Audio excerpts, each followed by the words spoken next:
जय बाबा स्वामी, जय आत्मेश्वर। हिमालय का समर्पण योग भाग 1 का आज 43वां दिवस है और हम हैं पृष्ठ क्रमांक 334 पर।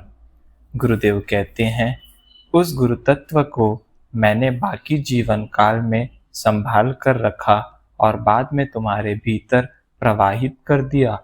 गुरु तत्व एक प्रवाह है। मैं उस गुरु तत्व के प्रवाह को नमस्कार कर रहा था। मैं गुरु तत्व के प्रवाह को गुरुदेव कह रहा था।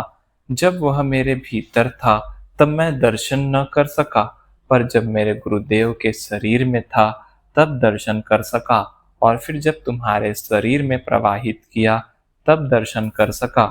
मुझे तुम्हारे शरीर में मेरे गुरुदेव के ही दर्शन हुए और मैंने उन्हें ही नमस्कार किया। वह नमस्कार यह बताता है कि शरीर का नाता समाप्त हो गया और अब ध्यान भी समाप्त हो गया। अब मैं समझ गया कि क्यों मुझे मेरे गुरुदेव के शरीर से मोह था, क्योंकि उनके भीतर से भी वही चैतन्य का प्रवाह अनुभव होता था। अब मैं समझा कि उनकी एक एक गतिविधि क्यों मन को भाती थी, क्योंकि मैं भंवरे जैसा उनके आसपास मंडराते रहता था, क्योंकि उनके भीतर से परमात्मा की सुगंध आती थी। कभी वह चंदन की खुशबू लगती थी तो कभी गुलाब की महक लगती थी, और कभी तो दोनों की मिश्रित खुशबू का एहसास होता था। कभी लगता था कि यह खुशबू इस धरती की है ही नहीं, यह कोई निर्मित सुगंध नहीं है, यह तो परमात्मा की सुगंध है, जिस सुगंध को पाकर आत्मा प्रसन्न हो रही है। इस सुगंध का तो बस अनुभव करके ही जाना सकता था।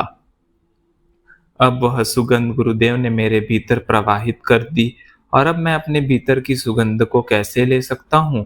अब तो वह सुगंध तभी ले सकूंगा जब कोई आत्मा उस सुगंध को प्राप्त करेगी।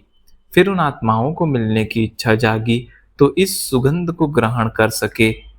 सही बात है, प्रसाद कितना भी हो, वह सदैव बांटने के लिए होता है, और बांटा तब जा सकता है जब प्रसाद लेने के लिए कोई हो। प्रसाद कितना भी हो, पर अगर लेने वाला ही कोई न हो तो उसे बांटोगे कैसे? और लेगा कौन? और कोई लेगा ही नहीं तो प्रसाद बटेगा कैसे? यानी गुरुदेव ने मुझे ऐसे चक्कर में डाल दिया था जहाँ सामूहिकता आवश्यक थी।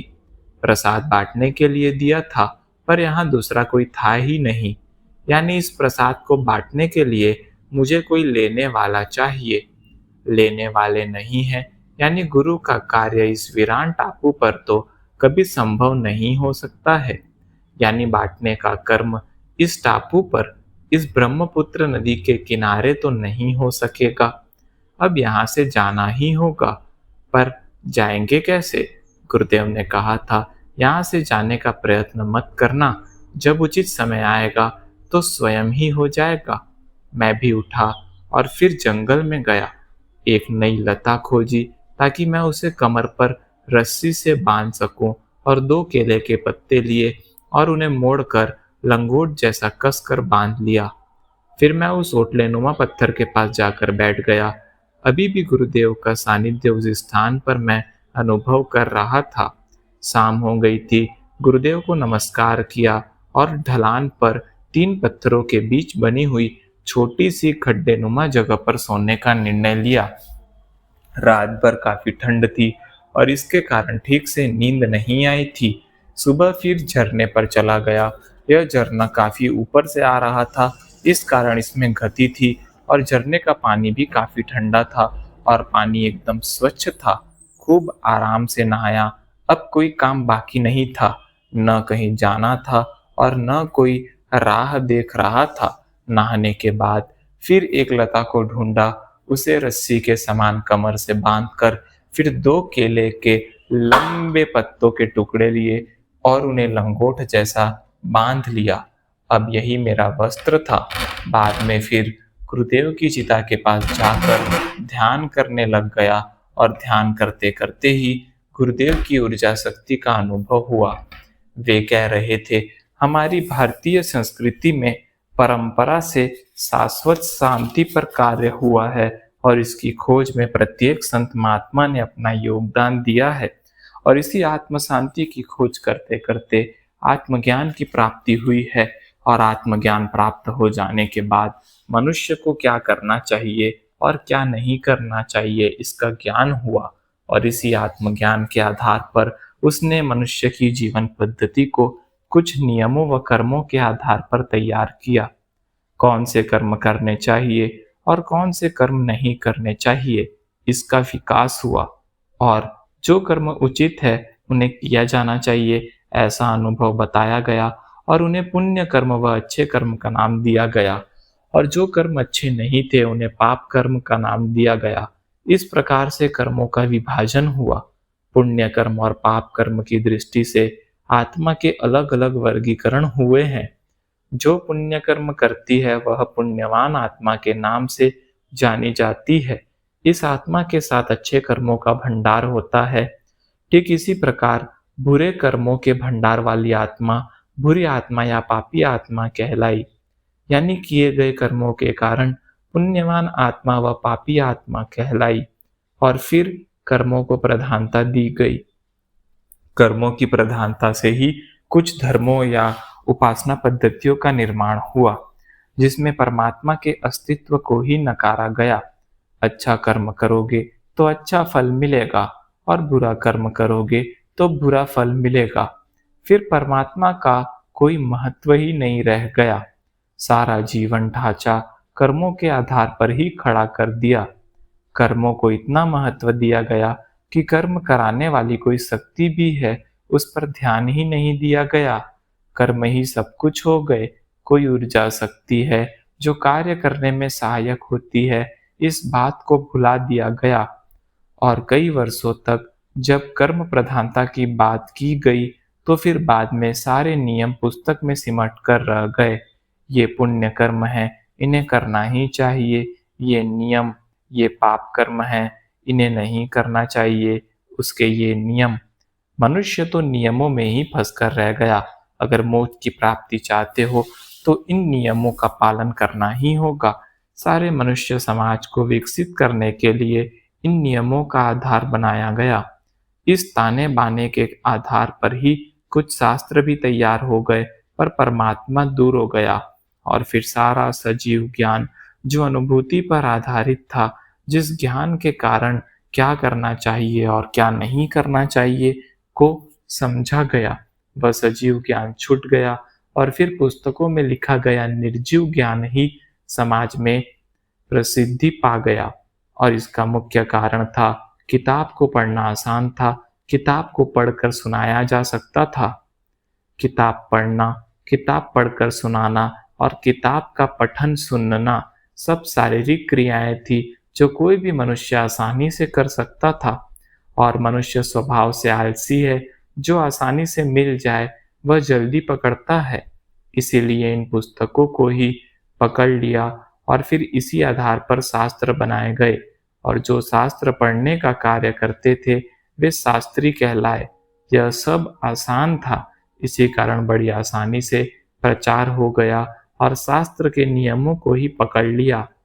और जिन्होंने पकड़ा उन शास्त्रियों और पंडितों की समाज में इज्जत होने लग गई, उन्हें सम्मान प्राप्त होने लग गया। वे अनुभूति के सजीव ज्ञान से तो दूर ही थे पर समाज से प्राप्त हुए सम्मान के कारण अब अहंकार आना प्रारंभ हुआ। ज्ञान का अहंकार, शास्त्र का अहंकार, निर्जीव ज्ञान का अहंकार ही था, क्योंकि ज्ञान कभी पुस्तक से प्राप्त ही नहीं हो सकता है। आत्मज्ञान तो एक अनुभूति है जो जीवंत गुरु के माध्यम से प्राप्त हो सकती है। अनुभूति का सजीव ज्ञान धीरे धीरे समाज से दूर होता चला गया। वास्तव में यह ज्ञान ही मनुष्य का सच्चा धर्म था। क्या करना चाहिए और क्या नहीं करना चाहिए, इस बात का ज्ञान अपने भीतर से ही होता था।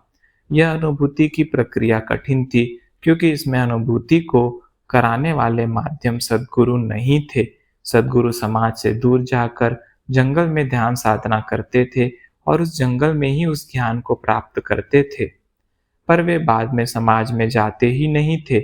इसलिए अनुभूति पर आधारित सजीव ज्ञान का प्रसार नहीं हुआ, वह जंगल में छुपा रहा। इसलिए सबसे महत्वपूर्ण कार्य यही था। ऐसे सद्गुरु समाज में आते तो उन्हें देख उनके सानिध्य में मनुष्य इस ओर भी प्रभावित होता, पर ऐसा हुआ नहीं। दूसरा कारण था, यह साधना का मार्ग था, यानी आत्मज्ञान की अनुभूति पाने के लिए 12 सालों की तपस्या की आवश्यकता होती थी। कठिन मार्ग था। जो श्रेष्ठ होता है वह कठिन होता है, जो कठिन होता है दुर्लभ होता है। जिस प्रकार हम देखते हैं, कौवे अधिक संख्या में सहजता से पाए जाते हैं, पर मोर दुर्लभ होते हैं। वे आसानी से देखे भी नहीं जा सकते हैं। ऐसा ही कुछ वहां भी हुआ। महापुरुषों के जो अनुभव थे, उपदेश थे, वे अनुभूति पर आधारित थे। उस अनुभूति को अनदेखा करके अनुभव और उपदेशों को ही पकड़ लिया और उन्हीं के आधार पर विभिन्न धर्मों की स्थापना होने लग गई। और फिर सारा धर्म पुस्तकों में ही सिमट कर रह गया, यानी धर्म अनुभूति विहीन हो गया। पुस्तकें तो निर्जीव होती हैं, वे सजीव ज्ञान की अनुभूति कभी नहीं करा सकती है। पुस्तकें केवल भूतकाल में हुई घटनाओं की जानकारी दे सकती है। इसलिए निर्जीव पुस्तकों से हम केवल जानकारी ही प्राप्त कर सकते हैं, आत्मज्ञान की अनुभूति नहीं। यह ठीक ऐसे ही है कि पुस्तक के द्वारा गाय का चित्र देख सकते हैं और गाय के बारे में सारी जानकारी प्राप्त कर सकते हैं। गाय कौन से रंग की होती है, गाय के 4 पैर होते हैं, गाय के 2 सींग होते हैं, गाय की एक पूंछ होती है, गाय दूध देती है, दूध का स्वाद मीठा मीठा लगता है। यह सब जानकारी हमें पुस्तक से प्राप्त हो सकती है, पर गाय का दूध पीने नहीं मिल सकता है।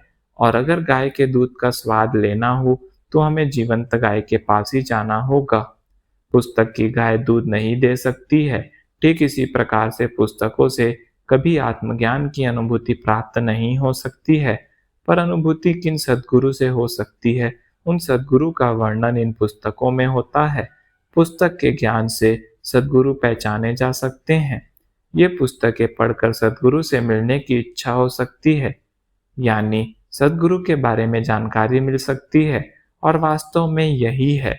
निर्जीव पुस्तकें केवल जानकारी ही दे सकती है। जानकारी भूतकाल की होती है और अनुभूति वर्तमान काल की। दोनों में जमीन आसमान का अंतर होता है। एक सत्य है तो एक सत्य की छाया मात्र है। छाया से सत्य का अनुमान व आकार मालूम हो सकता है, पर सत्य नहीं प्राप्त हो सकता है।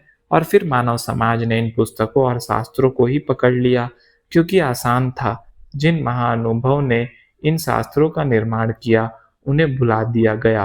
और फिर इसी कारण इन पुस्तकों के ज्ञान का उपयोग मनुष्य ने अपनी आवश्यकता के अनुसार अपने निजी स्वार्थ के लिए किया। और फिर इन पुस्तकों का उपयोग आधिपत्य स्थापित करने के लिए होने लग गया। पुस्तकें तो निर्जीव है, उनका सदुपयोग व दुरुपयोग दोनों ही मनुष्य की इच्छा के अनुसार हो सकते हैं। जिस प्रकार से एक चाकू का उपयोग अच्छे कार्य व बुरे कार्य दोनों के लिए हो सकता है, क्योंकि चाकू निर्जीव है, ठीक वैसे ही पुस्तकें भी निर्जीव है। पुस्तकों के ज्ञान का उपयोग भी अच्छा या बुरा हो सकता है।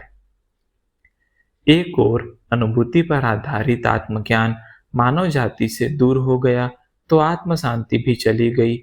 और फिर मनुष्य आत्म शांति की खोज करने लग गया और फिर आधार खोजने लग गया, जिस आधार से आत्म शांति प्राप्त हो सके। आत्म शांति के माध्यम सद्गुरु तो उसकी पहुंच के बाहर थे, फिर पुस्तकों का निर्जीव आधार पकड़ने लग गया। आत्म शांति वहीं खोजने लग गया और इसी गलत दिशा के कारण अनुभूति के सजीव ज्ञान से दूर होता चला गया। एक गलत दिशा ही पकड़ ली। इस प्रकार एक दोहरी खाई मानव समाज और सजीव ज्ञान के बीच निर्मित हो गई है, जो आज तक भरी नहीं है। जिस सजीव आत्मज्ञान की अनुभूति से महात्माओं ने उपदेश दिए, वही आत्मज्ञान आज कल्पना मात्र रह गया है। इतने वर्षों में उस आत्मज्ञान और समाज में एक बड़े अंतर का निर्माण हो गया है और इसी कारण अध्यात्म समाप्त हो रहा है। उस अध्यात्म को जगाने के लिए इस खाई को पाटना ही होगा। यह कार्य थोड़े समय में नहीं हो सकता है, काफी समय इसमें लगने वाला है, लेकिन इस ओर प्रयत्न तो किया जा सकता है। इस मार्ग में किया गया प्रयत्न हो सकता है।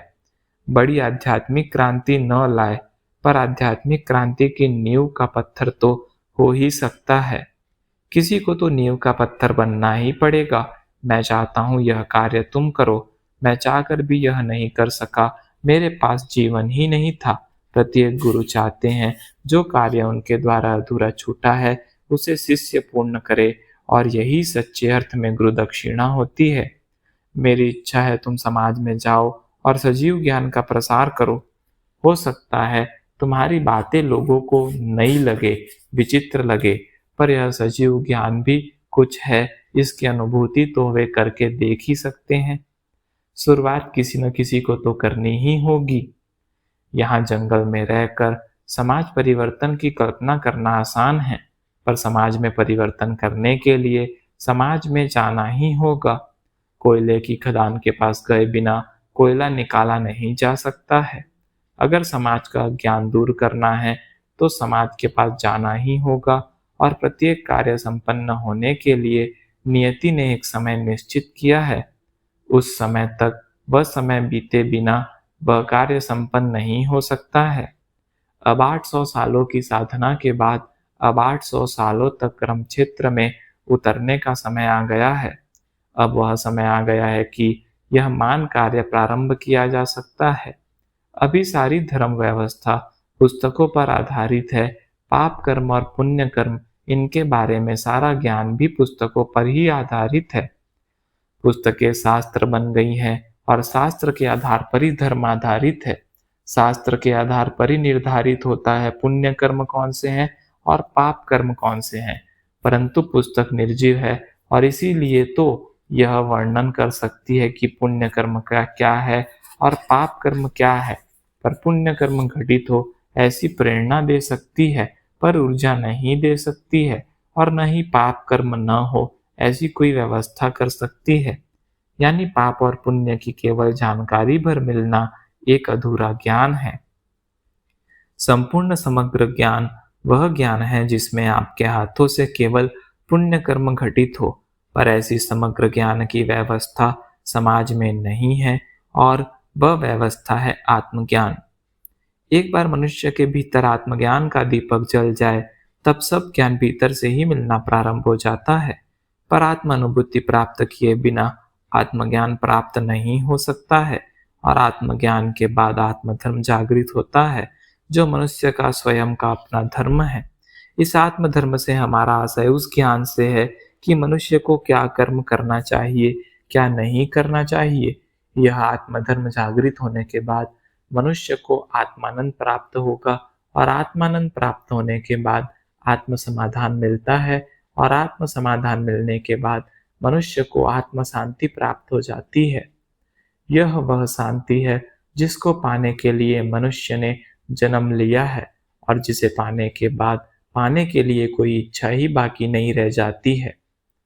आत्म शांति प्राप्त होने के बाद आत्म मोक्ष की स्थिति मनुष्य को स्वयं ही प्राप्त हो जाती है। यह वह स्थिति है जिस स्थिति के प्राप्त होने पर मनुष्य का अपना अस्तित्व ही समाप्त हो जाता है। इस स्थिति को पाने के बाद आत्मा परमात्मामय हो जाती है। एक मानव महामानव हो जाता है, और आत्मा के परमात्मामय हो जाने के बाद मनुष्य परमात्मा की अपार शक्तियों का केवल माध्यम मात्र रह जाता है। माध्यम से हमारा आशय उस मनुष्य से है जो मनुष्य देहधारी होते हुए भी देह के अस्तित्व से विहीन है। वह केवल माध्यम मात्र है, और देह का अस्तित्व खोने के कारण परमात्मा उसके माध्यम से प्रकट हो रहा है। उसके सानिध्य में चैतन्य रूपी परमात्मा की अनुभूति हो रही है, और परमात्मा की अनुभूति की विशेषता है अनुभूति सदैव आत्मा की होती है, इसलिए केवल अनुभव की जा सकती है, देह से देखी नहीं जा सकती है। परमात्मा की अनुभूति को केवल आत्मा ही अनुभव कर सकती है। इस प्रकार के माध्यम का निर्माण हो जो अपने देह का अस्तित्व भी खोए पर देह के व्यवहार कर सके, यह एक कठिन समस्या थी। इसीलिए जो माध्यम की स्थिति को प्राप्त हुए वे तो आंखों की पलकें भी नहीं झपका सकते हैं। तब वे चलकर समाज में जाएं, समाज में रहे, समाज को समझाए, समाज को बताए, ऐसा संभव ही न हो सका, क्योंकि माध्यम की स्थिति पाने के पूर्व ही वे समाज का त्याग कर जंगल में आ गए थे, और फिर वह स्थिति प्राप्त कर समाज में जाए, यह हो नहीं सकता था। वे समाज से कटकर ही रह जाते थे, यानी जो अनुभूति को पा सकते हैं वे कहने की स्थिति में नहीं रह जाते हैं, और जो समाज में रह कर कह रहे हैं वे अनुभूति को लिए बिना ही केवल पुस्तकों के आधार पर कह रहे हैं। पुस्तकों का आधार निर्जीव आधार है, उसके आधार पर कहा जा सकता है, पर अनुभव नहीं कराया जा सकता है, क्योंकि पुस्तकें अनुभव नहीं करा सकती है, वे निर्जीव है। गुरु शक्तियों के सामने पिछले 800 सालों से यही समस्या थी कि चैतन्य रूपी पानी समाज तक पहुंचे, क्योंकि जिस माध्यम में डाला जाता था वह चैतन्य पात्र से ही छलकने लग जाता था, यानी पात्र को चैतन्य से भरकर भी स्थानांतरित नहीं किया जा पा रहा था। इसलिए अब पात्र को ही समाज में रखकर फिर अलग से चैतन्य को उसमें डाला गया है, यानी एक ऐसे माध्यम का चुनाव किया गया जिसका पात्र बड़ा है और उसमें सामूहिकता में चैतन्य भरा गया है। इसलिए तुम केवल बड़ा पात्र हो, परमात्मा के चैतन्य नहीं हो, यह सदैव याद रखो।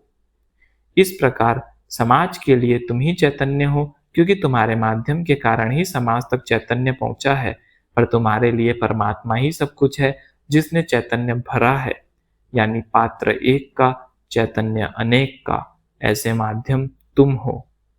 यहाँ पर रहकर चैतन्य ग्रहण करने में समय मत व्यतीत करो, क्योंकि यहाँ पर रहकर चैतन्य ग्रहण करोगे तो जाने के काबिल ही नहीं रह जाओगे, और फिर मेरी जैसी स्थिति तुम्हारी भी हो जाएगी।